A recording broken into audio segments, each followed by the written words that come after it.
মুআজ্জাজ মোহতারম হাজিরিন, মহান রব্বুল আলমিনের দরবারে লাখো কোটি শুকরিয়া যে রব্বুল ইজ্জত আমাদেরকে বিভিন্ন ব্যস্ততা থেকে মুক্ত করে আল্লাহ জাল্লা জালালুহুর মহান হুকুম পালনার্থে পবিত্র জুমার দিনে পবিত্রতম স্থানে মসজিদে আসার, বসার, কিছু বলার, শোনার তৌফিক দিয়েছেন। এই জন্য অন্তরের অন্তরস্থল থেকে কালেমাত শুকর আদায় করি আলহামদুলিল্লাহ। আল্লাহ সুবহানাহু ওয়া তাআলা মানব জাতি সৃষ্টি করেছেন। তিনি একক সৃষ্টিকর্তা, পালনকর্তা এবং তিনি এককভাবে ইবাদতের মালিক এবং সমগ্র পৃথিবীতে জমিন ও আসমানে তার ক্ষমতা চলবে, এই কথার উপরে বিশ্বাস স্থাপন করা আমাদের সকলের উপরে ফরজ। ইসলাম একটা প্রশস্ত জীবন ব্যবস্থা। পুরো দিন ও ইসলামের 5টা দিক রয়েছে। কয়টা দিক? 5টা দিক। একটা হলো ইমানিয়াতের দিক, যেটা বিশ্বাসের সাথে, অন্তরের সাথে সম্পর্কিত। আর একটা হলো ইবাদতের দিক, যত প্রকার ইবাদত আছে এর মধ্যে অন্তর্ভুক্ত। আর একটা হলো মানুষের সাথে লেনদেন এর দিক, মুআমালাত যাকে বলা হয়, লেনদেনের দিক। আর একটা দিক হলো মুআশারাত, আচার ব্যবহার, মানুষের প্রতি মানুষের আচার অধিকার কীরকম হবেন, এই দিক। আর একটা হলো আখলাক, চরিত্র, মানুষের নিজের ব্যক্তিগত স্বভাব চরিত্র কেমন হবে, এই দিক। তো পুরো দিন ও ইসলাম এই 5টা দিকের মধ্যেই সীমাবদ্ধ, এর বাইরে নাই কিছু, এর মধ্যেই অন্তর্ভুক্ত। প্রথম যেই বিষয়টা সেটা হলো ইমানিয়াত, যেটা কলব বা অন্তরের সাথে সম্পর্ক, যেটা বিশ্বাসগত বিষয়, যেটার উপরে কি করতে হবে? বিশ্বাস স্থাপন করতে হবে। যেই বিষয়গুলোর উপরে বিশ্বাস না রাখলে একজন মানুষকে মোমেন বলে স্বীকৃতি দেওয়া যাবে না, তাকে ইমানদার বলে স্বীকৃতি দেওয়া যাবে না, তাকে মুসলমান বলে স্বীকৃতি দেওয়া যাবে না। সেটা হলো ইমানিয়াতের দিক। তো ইমানিয়াতের মধ্যে বিশেষ বিশেষ কয়েকটা বিষয় রয়েছে যেগুলোর উপরে অবশ্যই ঈমান আনতে হবে। প্রথমত আল্লাহ তাআলার উপরে বিশ্বাস স্থাপন করে। কার উপরে? আল্লাহ তাআলার উপরে বিশ্বাস স্থাপন করা। তো আল্লাহ সুবহানাহু ওয়া তাআলার উপরে বিশ্বাস রাখা এটাও একটা ব্যাপক বিষয়। কি কি বিষয়ে বিশ্বাস রাখতে হবে, কোনগুলো বিষয় জরুরিভাবে তাকে মানতে হবে, বিশ্বাস করতে হবে আন্তরিকভাবে। তার মধ্যে প্রথম যে বিষয়টা হলো যে আল্লাহর প্রতি ঈমান আনা কোন জিনিসকে বলে? আল্লাহর প্রতি ঈমান আনা বলা হয় আল্লাহর অস্তিত্বের উপরে বিশ্বাস রাখা এবং আল্লাহ সুবহানাহু ওয়া তাআলা একমাত্র ইবাদতের উপযুক্ত, এইটার উপরে বিশ্বাস রাখা। আর আল্লাহ তাআলা সব কিছু যে পরিচালনা করে, সব কিছুর পরিচালক, সৃষ্টিকর্তা এবং পরিচালনাকারী একমাত্র আল্লাহ তাআলা, এটার উপরে কি করা? বিশ্বাস স্থাপন করা।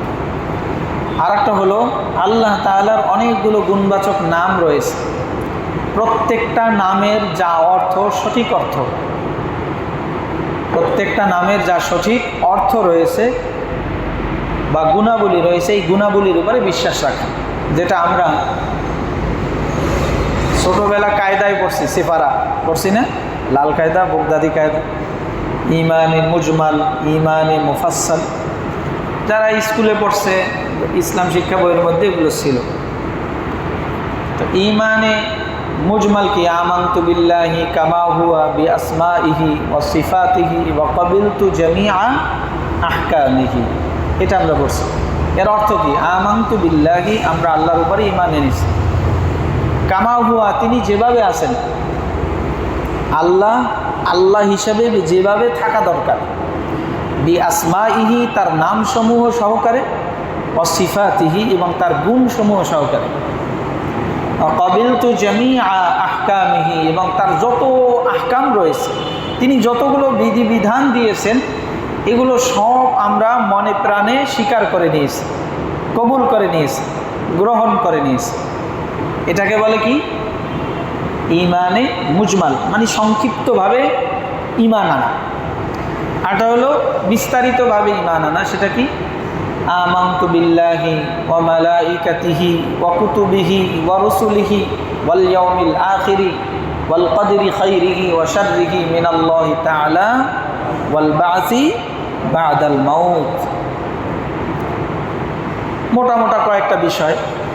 আমানতু বিল্লাহি, আমি আল্লাহর উপর ঈমান আনলাম। ওয়া মালাইকাতিহি, তার যত ফেরেশতা তিনি সৃষ্টি করেছেন, যার সংখ্যা আল্লাহ ছাড়া আর কেউই জানেন না, এ আল্লাহ তাআলার এলেমে যত ফেরেশতা আছেন সকল ফেরেশতার উপরে আমি ঈমান আনছি। এবং আল্লাহ তাআলা আসমান থেকে যতগুলো আসমানি কিতাব জমিনের মধ্যে নবীদের কাছে পাঠিয়েছেন, চাই সেটা কিতাব হোক অথবা রিসালা বা সহিফা হোক, এই সকল কিতাবের উপরে আমি কি করেছি? আসমানি কিতাবের উপরে ঈমান এনেছি।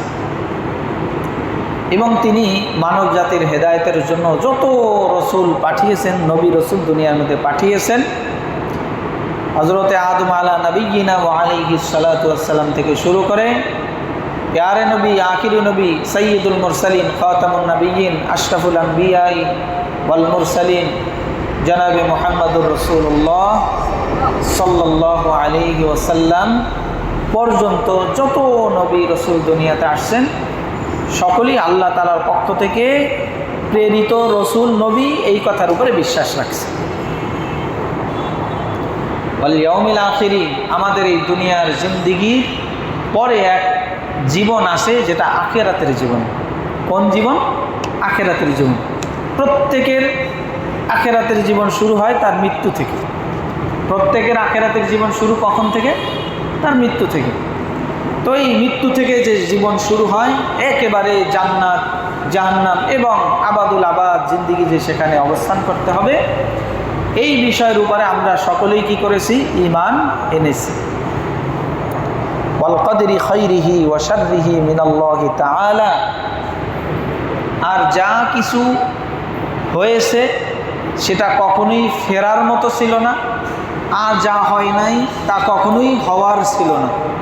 অনেক সময় আমরা বলে ফেলি, আরে অমুক যদি ওইখানে না যাইতো তো এরকম হইতো না। না, ওটা তার নির্ধারিত ছিল, ওখানে যাবে আর ওটাই ঘটবে, এটা নির্ধারিত।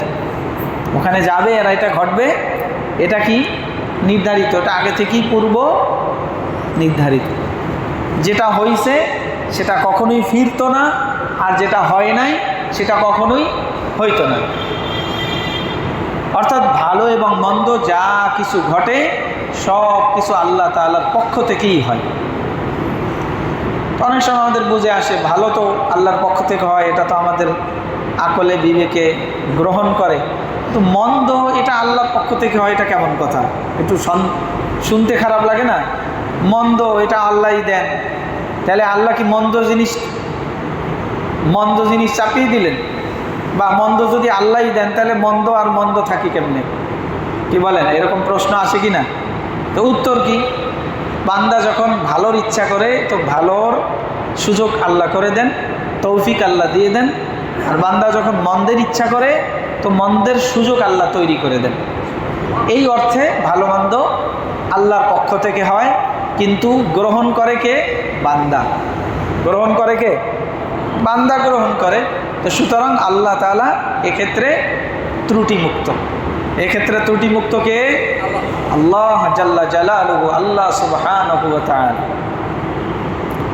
সুবহান আল্লাহ তাআলার একটা গুণবাচক নাম, সুবহান মানে তিনি পবিত্র, সকল ত্রুটি থেকে, সকল অপূর্ণতা থেকে, সকল অক্ষমতা থেকে তিনি মুক্ত, সব দিক থেকে তিনি পরিপূর্ণ।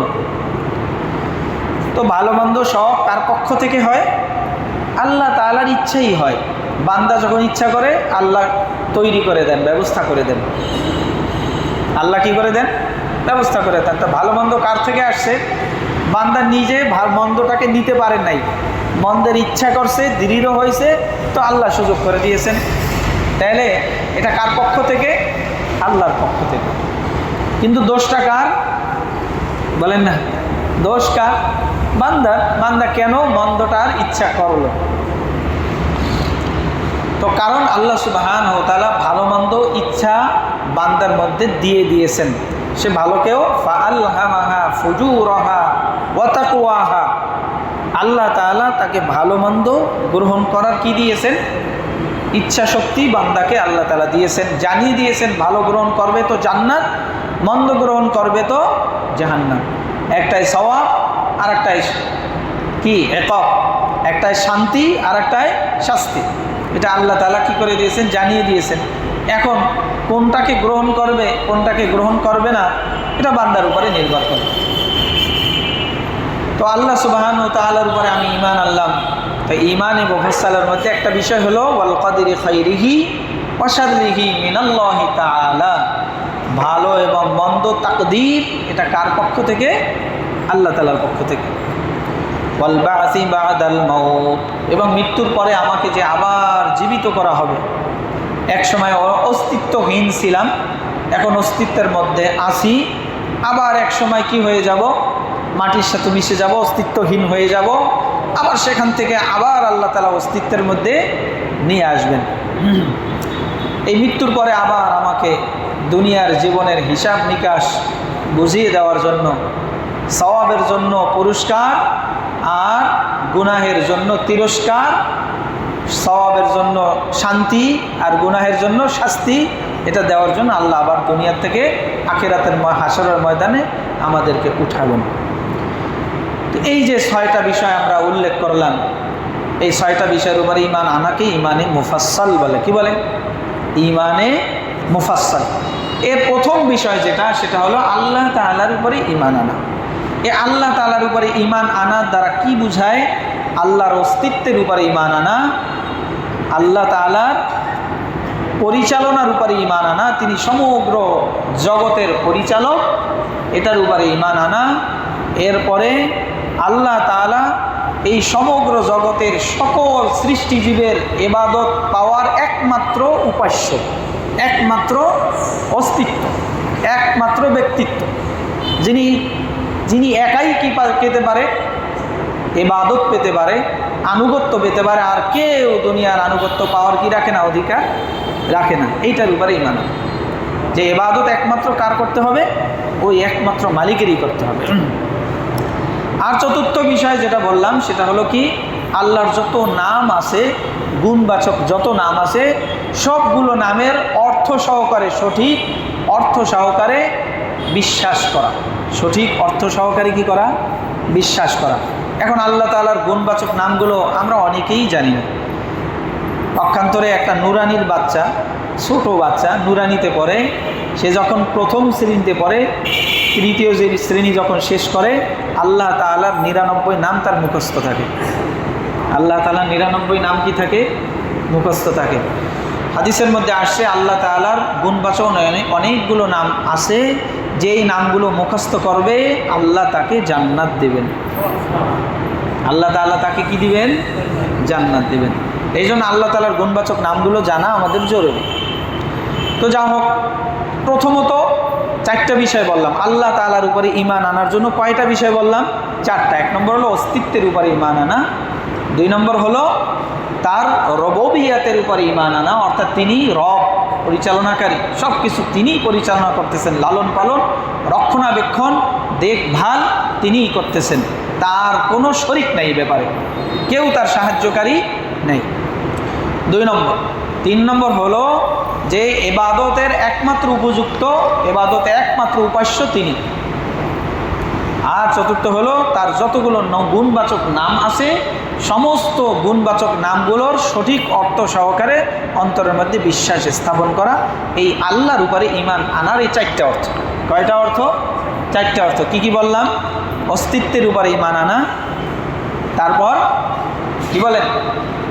যে একমাত্র পরিচালনাকারী রব তিনি, উলুহিয়াতের উপরে, রুবুবিয়তের উপরে ঈমান আনা, তিনি রব, উলুহিয়াতের উপরে ঈমান আনা, যে তিনি ইবাদতের একমাত্র উপযুক্ত। আরও হলো তার সকল গুণবাচক নাম যা আছে তার সঠিক অর্থ সহ তার উপরে ঈমান আনা। এই 4টা হলো আল্লাহর উপরে ঈমান আনার অর্থ। তো আল্লাহ সুবহানাহু ওয়া তাআলা আল্লাহ তাআলার অস্তিত্বের উপরে যে ঈমান আনা, এর এই আল্লাহ তাআলার যে অস্তিত্ব আছে, তিনি যে একজন সৃষ্টিকর্তা, সমগ্র জগতের সৃষ্টিকর্তা, তার যে অস্তিত্ব আছে, এটা আমরা কিভাবে বুঝব? আল্লাহ তাআলা বান্দাকে দিশেহারা করে ছাড়িয়ে দেন নাই। বান্দাকে আল্লাহ দিশেহারা করে ছাড়িয়ে দেন নাই। প্রত্যেকটা মানুষকে চাই, হিন্দু হোক, বৌদ্ধ হোক, খ্রিস্টান হোক, ইহুদি হোক, আস্তিক হোক, নাস্তিক হোক, অগ্নিপূজক হোক, মূর্তি পূজক হোক, যেই হোক না কেন, প্রত্যেককে দুনিয়ার মধ্যে পাঠানোর সময় তার অস্তিত্বের অনুভূতি তার মধ্যে দিয়ে তারপরে সৃষ্টি করছে। প্রত্যেকটা মানুষকে আল্লাহ তাআলা তার রবের যে একটা পরিচয় আছে, তার রব যে তাকে সৃষ্টিকর্তা, তার যে পালনকর্তা, এই বুঝ আর জ্ঞান আর বুদ্ধি তার পুরা অন্তরের মধ্যে ইনস্টল করে তারপরে তার দুনিয়ার মধ্যে আল্লাহ তাআলা দিয়েছে। সুবহানাল্লাহ বলবেন না? হাদিসের মধ্যে আল্লাহ নবী সাল্লাল্লাহু আলাইহি ওয়াসাল্লাম ইরশাদ করেন, কুল্লু মাউলুদিন ইউলাদু আলা ফিতরাতিল ইসলাম। প্রত্যেক সন্তান জন্মগ্রহণ করে ফিতরতে ইসলামের উপরে, ইসলামী ভাবধারা, ইসলামী মনোভাব নিয়ে, আল্লাহ তাআলার রবের পরিচয় নিয়ে, তার সৃষ্টিকর্তার পরিচয় নিয়ে সে দুনিয়ার মধ্যে কি করে? জন্মগ্রহণ করে। তো কেউ এই কথা বলতে পারবে না যে আমি তো জানতাম না। তো আল্লাহ তাআলা বলবে, আমি তো তোমাকে জানাইয়েই পাঠাইছি, তোমার অন্তরের মধ্যে বদ্ধমূল করে দিয়েই আমি তোমাকে দুনিয়াতে পাঠাইছিলাম। বলে যে এই যে ফিতরত, এই যে প্রকৃতি দিয়ে তাকে আল্লাহ তাআলা বানাইছেন, এই প্রকৃতিটা নষ্ট হতে পারে। কি হতে পারে? নষ্ট হতে পারে ভিন্ন জিনিস যখন ঢুকানো হয় তার মাধ্যমে। আল্লাহ যা দিয়েছেন, কি বলে, হার্ড ডিস্কের মধ্যে ভাইরাস ঢোকে না? তো ভাইরাসে কি করে? সব ফাইল খেয়ে ফেলে। করে কি করে না? যদি ভালো জিনিস থাকে তো হার্ড ডিস্ক প্রোটেক্ট থাকে, ভালো থাকে, কিন্তু যখনই তার মধ্যে ভাইরাস ঢুকে তখনই কি হয়ে যায়? বলেন না কেন?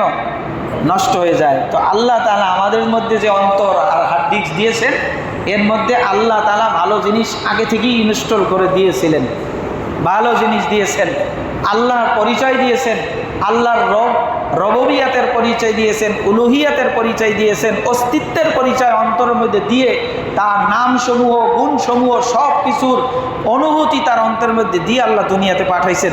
এই জন্য কেউ বলতে পারবে না যে আমাকে দিশেহারা করে ছেড়েছে, আমি কেমনে তার পরিচয় পাবো। এই কথা কেউ বলতে পারবে না যে আমি তোমার মধ্যে এটা দিয়েই পয়দা করেছি, দুনিয়াতে পাঠাইছি এটা দিয়া। আল্লাহ নবী সাল্লাল্লাহু আলাইহি ওয়াসাল্লাম হাদিসের পরের অংশ কি বলেন? ওয়া আবওয়াহু ইউহাবিদানিহি ওয়া ইউনাসসিরানিহি ওয়া ইউমাজ্জিসানিহি। তার পিতামাতা তার মধ্যে খারাপ জিনিস ঢুকায়। পিতামাতা কি করে?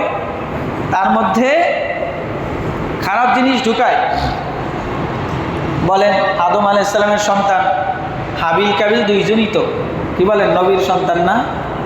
রবের পরিচয় ছিল না তার মধ্যে? হ্যাঁ। তো এখন আল্লাহ সুবহানাহু ওয়া তাআলা দুনিয়াতে পাঠাইতে ধারাবাহিকতা, প্রথম ব্যক্তি আদমকে আল্লাহ সৃষ্টি করেছেন এবং তার প্রশান্তির জন্য তার স্ত্রী হাওয়া আলাইহিস সালামকে সৃষ্টি করেছেন। এরপরে এই আদম এবং হাওয়া এই দুইজনের জন্য চিরশত্রু একজন উল্লেখ করে দিয়েছেন যে এ তোমার একেবারে জীবন মরণের শত্রু। বলে যে ঈমান, আমল, আখলাক সব কিছুর শত্রুকে শয়তান। তো মানুষের অন্তরের মধ্যে আল্লাহ ফিতরতে ইসলাম দিয়ে দুনিয়াতে পাঠাইছেন। এখন বাহির থেকে কেউ যদি খারাপ জিনিস না ঢুকায় তো তার অন্তর কি থাকে? কলুষ মুক্ত থাকে। সে নিশ্চয়ই তার অন্তর থেকে সে এই কথা বিশ্বাস করবে তার একজন সৃষ্টিকর্তা আছে, তার একজন পালনকর্তা আছে, তার একজন মাবুদ ইবাদতের উপযুক্ত আছে। এটা তার অন্তর থেকেই জাগবে। বলে যে শয়তান খারাপ জিনিস ঢুকায় তার অন্তরের মধ্যে, তার পিতা, তার মাতা তার মধ্যে খারাপ জিনিস ঢুকায়, ফলে তার ভিতরের যে জিনিসটা আছে ওইটার উপরে একটা আবরণ পড়ে যায়, ঢেকে যায়। ময়লা পড়ে যায়, একটা স্বর্ণের জিনিস রাস্তায় পড়ে আছে, ধুলাবালি পড়তেছে, কাদা পড়তেছে, ময়লা পড়তেছে, ঢেকে যায়, তার মূল্যটা এখন আর প্রকাশ পায় না। যখন সেখান থেকে আবার বের করা হয়, আবার তাকে ধুয়ে মুছে ঠিক করা হয়, তো তার দাম আগের মতোই থেকে যায়, ঠিক কিনা? অনুরূপভাবে আমাদের অন্তরের মধ্যে যে আল্লাহ তাআলার প্রতি ঈমান, আল্লাহ তাআলার প্রতি যে বিশ্বাস, তার অস্তিত্বের বিশ্বাস, তার রুবুবিয়াতের বিশ্বাস, তার উলুহিয়াতের বিশ্বাস, এটা আল্লাহ তাআলা অন্তরের মধ্যে দিয়ে রেখেছেন। কিন্তু শয়তান, এটি তো পরীক্ষা, দুনিয়ার জিন্দেগিতে এটাই পরীক্ষা। তার পিতামাতা তাকে ইহুদি বানায়, তার পিতামাতা তাকে খ্রিস্টান বানায়, তার পিতামাতা তাকে অগ্নিপূজক মূর্তি পূজক বানায়, তার পিতামাতা তাকে আস্তিক নাস্তিক বানায়। যে এমন জিনিস তার সামনে পেশ করে, সেটা দেখতে দেখতে ওইটার প্রতি তার বিশ্বাস জমে, ওইটার মধ্যে সে অভ্যস্ত হয়ে যায়। ছোটোবেলা থেকে সে উলুধ্বনি শোনে, ছোটোবেলা থেকে সে মূর্তি পূজা করে, উপাসনা করে, তাহলে এইটা দেখতে দেখতে সে ওই কালচারের মধ্যে কি হয়ে যায়, অভ্যস্ত হয়ে যায়। কিন্তু তার মধ্যে আল্লাহ ঈমান প্রথিত রেখেছেন, ঈমানের বীজ রোপণ করে রেখেছেন। কেউ যদি কোনোভাবে তার ওই বীজটাকে, যেটা ঢাকা পড়া আছে, কোনোভাবে কি যদি একটু পরিষ্কার করে দিতে পারে, আবার তার অন্তরের মধ্যে ঈমানের বীজ জেগে উঠবে। এই জন্য আল্লাহ সুবহানাহু ওয়া তাআলা এই উম্মতকে দায়ী বানাইছেন। কি বানাইছেন? দায়ী, আহ্বানকারী, দাওয়াতদাতা, মুবাল্লিগ হিসাবে, দায়ী হিসাবে এই উম্মতের প্রত্যেকটা ফর্দকে আল্লাহ তাআলা পাঠিয়েছেন দুনিয়ার মধ্যে। সে নিজে যদি ঈমানের বুঝ পায়, তো দুনিয়ার আনাচে কানাচে, পূর্ব থেকে পশ্চিম, উত্তর থেকে জুনুব, উত্তর থেকে দক্ষিণ, প্রতিটা প্রান্তে প্রান্তে পৌঁছে প্রত্যেক মানুষের কাছে এই ঈমানের দাওয়াত পৌঁছে দেওয়া প্রত্যেকটা মুমিনের উপরে ফরজ। প্রত্যেকটা মুমিনের উপরে সাধ্য অনুসারে। কি অনুসারে? সাধ্য অনুসারে। তার যতটুকু সাধ্য আছে, এই সাধ্যকে খরচ করিয়া প্রত্যেক মানুষের কাছে গিয়ে এই ঈমানের কথা, ইসলামের কথা, কারণ প্রত্যেকের মধ্যে আল্লাহ বীজ রেখে দিয়েছেন, এখন শুধু প্রকাশ করা বাকি। বিভিন্ন পারিপার্শ্বিকতার কারণে ঢেকে রয়েছে, আবার যদি তার মনের মধ্যে ওই একটু কি দেওয়া যায়, একটু খোঁচা দেওয়া যায়, আবার সে জেগে উঠবে, তার মধ্যে আবার ওই রবের পরিচয় ফুটে উঠবে, প্রস্ফুটিত হয়ে যাবে। এই জন্য আল্লাহ তাআলা কোরআনে পাকের মধ্যে এই কথা বলেছেন, কুনতুম খায়রা উম্মাতিন উখরিজাত লিন-নাস, তোমরা শ্রেষ্ঠ জাতি। আল্লাহ তাআলা এই জমানার উম্মতকে শ্রেষ্ঠ জাতি বলছেন, তোমরা শ্রেষ্ঠ জাতি। উখরিজাত লিন-নাস আই উনতুখিবাত লিইনতিফাইন নাস, সকল মানুষের কল্যাণের জন্য তোমাদের সকলকে বাছাই করা হয়েছে। তোমাদের সকলকে কি করা হয়েছে? বাছাই করা হয়েছে। সকল মানুষের মধ্য থেকে তোমাদেরকে বাছাই করা হয়েছে সকল মানুষের কাছে কল্যাণ পৌঁছে দেওয়ার জন্য। সেই কল্যাণের কথা কি? সৎ কাজের আদেশ, তা'মুরুনা বিল মা'রুফ ওয়া তানহাউনা আনিল মুনকার, সৎ কাজের আদেশ আর অসৎ কাজের নিষেধ। সৎ কাজের আদেশ, অসৎ কাজের নিষেধ, সৎ কাজের দাওয়াত আর অসৎ কাজ থেকে তাকে ফিরানোর জন্য চেষ্টা। এই প্রত্যেকটা ব্যক্তির উপরে এই কাজ। তো যা হোক, তো আল্লাহ সুবহানাহু ওয়া তাআলা প্রত্যেকটা মানুষের মধ্যে ইসলামী ফিতরত, ইমানি ফিতরত, রবের পরিচয় পাওয়ার মতো ফিতরত আল্লাহ তাআলা দিয়েই দুনিয়ার মধ্যে পাঠাইছে। এ কারণে আল্লাহ সুবহানাহু ওয়া তাআলা রসুল হাদিসের মধ্যে এটাই বলেছেন যে প্রত্যেক সন্তান জন্মগ্রহণ করে ইসলামী ফিতরত নিয়ে, তার পিতামাতা তাকে ইয়াহুদি বানায়, নাসারা বানায়, খ্রিস্টান বানায়, হিন্দু বৌদ্ধ মানে অগ্নিপূজক মূর্তি পূজক আস্তিক নাস্তিক বানায়। তারপর পরিবেশ তাকে প্রভাবিত করে, শয়তান তাকে প্রভাবিত করে, তার মধ্যে যে নফস রয়েছে এও তাকে কি করে? প্রভাবিত করে, তাকে নষ্ট করার জন্য লেগে থাকে। এখন বলা যায় যে কেন এই প্রতিবন্ধক, কেন? যে এইটা যে দুনিয়া পরীক্ষার ক্ষেত্র, তাই এই দুনিয়াটা যে পরীক্ষার ক্ষেত্র, তাই পরীক্ষা থাকবে। কি বলে, আমরা নৈর্ব্যক্তিক পড়ছি, কি বলে, একটা প্রশ্ন দিয়ে উত্তর 4টা লেখা থাকে, সঠিক কয়টা? বলেন না কেন? সঠিক উত্তর কয়টা? একটাই, আরও 3টা অপশন দেওয়া থাকে তাকে যাচাই করার জন্য। কি করার জন্য? যাচাই করার জন্য। তো আল্লাহ সুবহানাহু ওয়া তাআলা দুনিয়ার মধ্যে অসংখ্য জিনিস আমার জন্য প্রতিবন্ধক হিসেবে রেখে দিয়েছেন, বিপরীত রেখে দিয়েছেন। সঠিকটা আমাকে নির্বাচন করতে হবে, সঠিকটা যাতে আমি নির্বাচন করতে ভুল না করি, এই জন্য আগে থেকে ভিতরে জিনিস দিয়ে রেখেছেন যে তুমি ভুল যাতে না করো, ভুল পথে না যাও। এখন তারপরেও যদি আমি ভুল করি, তাহলে পরীক্ষার মধ্যে অকৃতকার্য হওয়ার কারণ কে? আমি নিজেই। যেহেতু দুনিয়া পরীক্ষার ক্ষেত্র, আমাকে পরীক্ষা করতেছেন। কেন পরীক্ষা করতেছেন? বলে যে আমাকে এত বড় জান্নাত দিবেন, যেই জান্নাতে সুখের কোনো শেষ নাই, যেই জান্নাতের নিয়ামতের কোনো শেষ নাই, যেই জান্নাত থেকে কখনো বের হতে হবে না, যেই জান্নাতের সুখ শান্তি চিরকাল তার কাছে থাকবে, না বৃদ্ধ হবে, না অসুস্থ হবে, না মৃত্যু হবে, না নিয়ামত যাবে, চিরকাল এটা ভোগ করবে। এত বড় পুরস্কার দিতে আমাকে একটুও পরীক্ষা করবেন না? আল্লাহ বলেন এই জন্য আহসিবান্নাস আইয়ুতরাকু, মানুষ কি ধারণা করেছে তাকে আমি ছেড়ে দিব? আইয়াকুলু আমান্না, ঈমান আনার পরে অহুম লা ইফতানুন, আমি তাকে পরীক্ষা করব না? অবশ্যই। ওয়ালা নাবলুওয়ান্নাকুম, আমি অবশ্যই কি করব? পরীক্ষা করব। তো আল্লাহ পরীক্ষা করেন, আবার আমাকে পথ হারা করে ছেড়ে দেন নাই, ভিতরে ফিতরত দিয়ে দিয়েছেন, ঈমানের কথা ইসলামের কথা আমার কান পর্যন্ত পৌঁছাইছেন। কিসের মাধ্যমে? নবীদের মাধ্যমে, আসমানি কিতাবের মাধ্যমে, ওলামাদের মাধ্যমে, মুবাল্লিগদের মাধ্যমে, দাঈদের মাধ্যমে, ওয়াইজদের মাধ্যমে, পীর সাহেব মানে হক্কানি রব্বানি যারা মাশায়েখ আছে তাদের মাধ্যমে আমার কান পর্যন্ত কথাগুলো পৌঁছিয়ে ছাড়ছেন। ওমা কুন্না মুআদ্দিবিনা হাত্তা নাবআতা রাসূলা।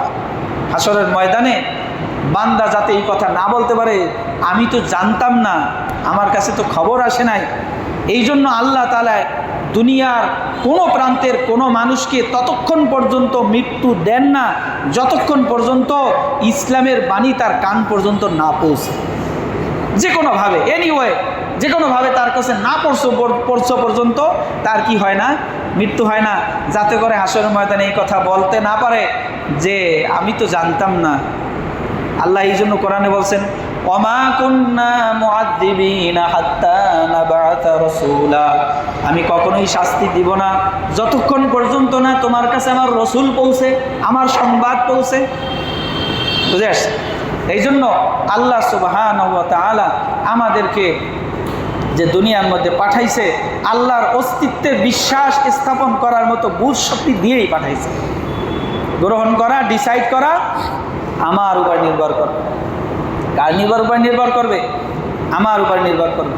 এই জন্য আল্লাহ সুবহানাহু ওয়া তাআলা আর একটা জিনিস দিয়েছেন, আমার আকল আর বিবেক দিয়েছেন। একটা হলো ফিতরত দিয়ে বানাইছেন, প্রকৃতি, ভিতরে প্রকৃতি দিয়েই বানাইছেন। আর একটা আল্লাহ সুস্থ বিবেক দিয়েছেন। কি দিয়েছেন? আকল, যাকে আমরা বলি। অনেকে বলে না তুই ব্যাককল নাকি, কি অর্থাৎ আকল আর বিবেক, মস্তিষ্কের মধ্যে ওই বুঝ শক্তি আল্লাহ তাআলা কি করেছেন? দিয়েছেন। যে এই সুবিশাল পৃথিবী, এই সুবিশাল সৃষ্টি জগৎ, কি বলেন, এই সুবিশাল সৃষ্টি জগৎ নিজে নিজেই সৃষ্টি হতে পারে? কি বলেন? কেউ যদি আপনার কাছে বলে যে ভাই দেখলাম কি হঠাৎ করে একটা বিল্ডিং তৈরি হয়ে গেল, তারপরে তার ঘরের মধ্যে যত আসবাবপত্র দরকার সবগুলো তৈরি হয়ে গেল, এবং তার মধ্যে যত কিছু দরকার সব অটোমেটিক হয়ে গেল, তো আপনি কি বলবেন? এই স্ক্রু ডিলার, বেল নেই, তার সিরা, বলবে কি বলবে না? হ্যাঁ বলবে। কেন বলবে? বলে যে এটা কি একলা একলা হইতে পারে? তাহলে সুবিশাল পৃথিবী এত নিপুণভাবে আল্লাহ তাআলা সৃষ্টি করেছেন, এত সুষমভাবে আল্লাহ তাআলা সব কিছুকে বানিয়েছেন, এত সুবিশালভাবে চলতেছে। চন্দ্র এক নির্দিষ্ট গতিতে চলতেছে, সূর্য এক নির্দিষ্ট গতিতে চলতেছে, পৃথিবী এক নির্দিষ্ট গতিতে চলতেছে, সকল গ্রহ উপগ্রহ নক্ষত্র সমস্ত জগৎ, সৌরজগৎ থেকে শুরু করে সূর্যের বাহিরে যত সূর্যের মতো নক্ষত্রের জগৎ রয়েছে, এই সমস্ত জগৎ এত সুনিপুণভাবে চলতেছে। একে এমনি এমনি সৃষ্টি হয়েছে? কি বলেন? কোনো পাগল বলবে এই কথা যে এমনি এমনি এগুলো সৃষ্টি হয়েছে? না, কেউ এই কথা বলবে না।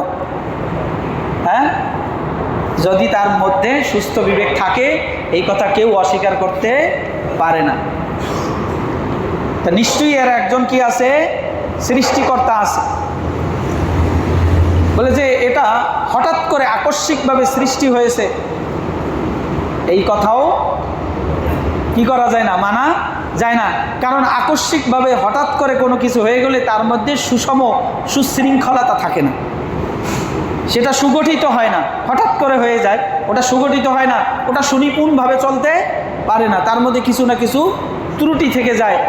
বলে যে আল্লাহ সুবহানাহু ওয়া তাআলা এই জন্য বলতেছে ফারজিউল বাসারা হাল তারা মিন ফুতুর, আসমানের দিকে তাকাও, বারবার তাকাও। সুম্মারজিউল বাসারা কাররাতাইনি ইয়ানকালিব ইলাইকাল বাসারু খাসিআন ওয়া হুয়া হাসিব।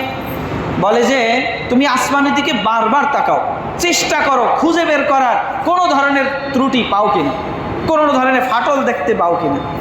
বলে যে তোমার দৃষ্টি এক সময় ক্ষান্ত হয়ে যাবে, পরিশ্রান্ত হয়ে যাবে, ক্লান্ত হয়ে যাবে, তারপরও একটু খুঁত বের করতে পারবে।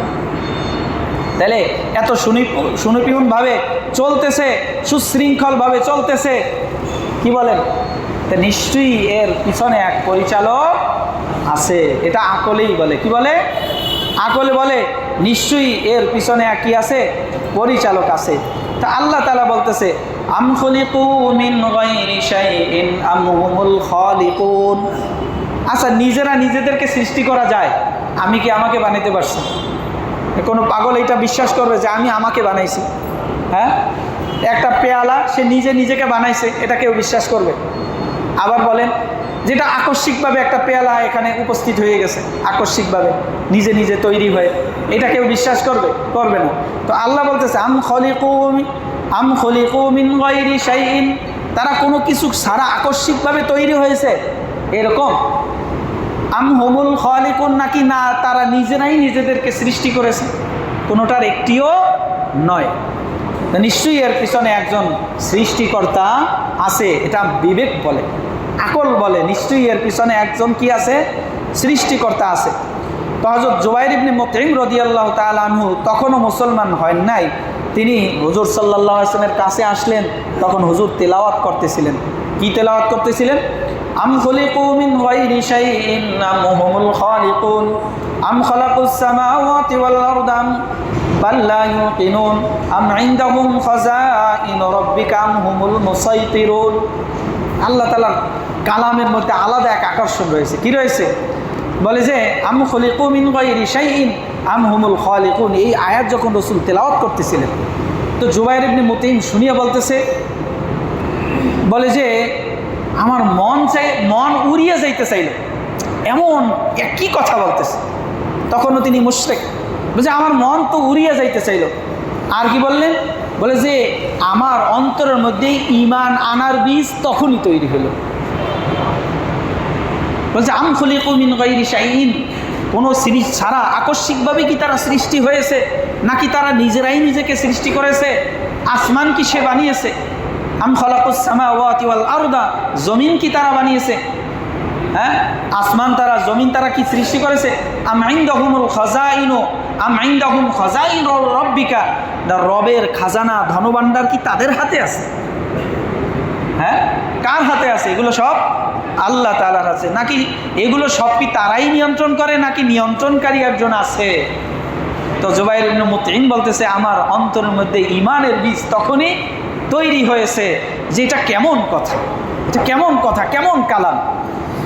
তো আল্লাহ সুবহানাহু ওয়া তাআলার রাসূল হাদিসে পাকের মধ্যে জুবাইর ইবনে মুতঈম রাদিয়াল্লাহু আনহুর ঘটনা এই কিতাবের মধ্যে আসছে। তো বলে যে সহিহ বুখারীর মধ্যে ঘটনাটা আসছে।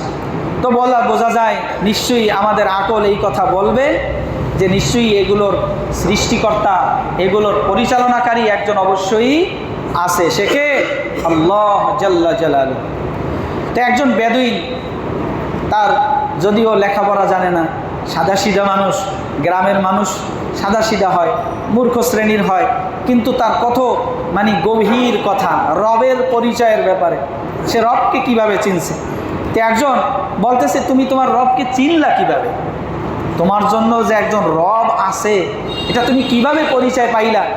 তো গ্রাম্য বেদুইন মানুষ উট চড়ায়, বকরি চড়ায়, বলে যে উটের বিষ্ঠা বলে দেয় যে এই বিষ্ঠার একজন মালিক আছে। উটের বিষ্ঠা পরিচয় দেয় উটের গোবর, গরুর গোবর কিসের পরিচয় দেয়? গরুর পরিচয় দেয়। বলে যে পথিক যে পথ চলে, পায়ের চিহ্ন, পথিকের পরিচয় দেয় যে এইখান থেকে কোনো মানুষ অবশ্যই চলাচল করেছে। বলে যে তাহলে এত সুবিশাল নক্ষত্র রাজির আসমান, সে কি পরিচয় দেয় না তার রবের? কি বলে? উটের গোবর যদি উটের পরিচয় দেয়, পথিকের পদচিহ্ন যদি পথিকের পরিচয় দেয়, এত সুবিশাল আসমানের নক্ষত্র রাজি কি তার রবের পরিচয় দেয় না? একজন গ্রাম্য মানুষ, মূর্খ মানুষ, লেখাপড়া জানে না, রবের পরিচয় বলতেছে। এই জন্য এই সুবিশাল আসমান ও জমিনের একজন পরিচালক আছে, এটা আকল বলে, তার অন্তর বলে, ফিতরত বলে, তার বিবেকও বলে যে তার একজন সৃষ্টিকর্তা, তার একজন পালনকর্তা অস্তিত্ব জগতের মধ্যে আছে। তো আল্লাহ সুবহানাহু ওয়া তাআলার উপরে ঈমান আনার চারটা বিষয়। কয়টা বিষয়? আল্লাহর প্রতি ঈমান রাখার বিষয় কয়টা? একটা হলো তার অস্তিত্বের উপরে ঈমান আনা, আর একটা হলো তার পরিচালনা, তিনি রব, পরিচালক, এই তার রুবুবিয়াতের উপরে ঈমান আনা, আর একটা হলো তার উলুহিয়াতের উপরে ঈমান আনা, তিনি যে এই সমগ্র সৃষ্টি জগতের একচ্ছত্র ইবাদত পাওয়ার অধিকারী, এইটার উপরে কি আনা? ঈমান আনা। আর একটা হলো কি? আল্লাহ তাআলার যতগুলো গুণবাচক নাম আছে, সিফাতি নাম আছে, এগুলোর সঠিক অর্থ সহকারে বিশ্বাস অন্তরের মধ্যে স্থাপন করা, এর নাম হলো আল্লাহর উপরে বিশ্বাস করা। আমান্তু বিল্লাহি, আল্লাহর উপরে বিশ্বাস করার নাম কয়টা জিনিস? চারটা জিনিস। অস্তিত্বের বিশ্বাস, রুবুবিয়াতের বিশ্বাস, উলুহিয়াতের বিশ্বাস, আর তার সমস্ত গুণবাচক নামের সঠিক অর্থ সহকারে অন্তরে বিশ্বাস, এর নাম হলো আল্লাহকে বিশ্বাস করা। আল্লাহ সুবহানাহু ওয়া তাআলা আমাদেরকে বুঝে আল্লাহ তাআলার হুকুমের উপরে ওঠার তৌফিক দান করুন, বলুন আমিন। ওয়া আখিরু দাওয়ানা আনিল হামদুলিল্লাহি রাব্বিল আলামিন।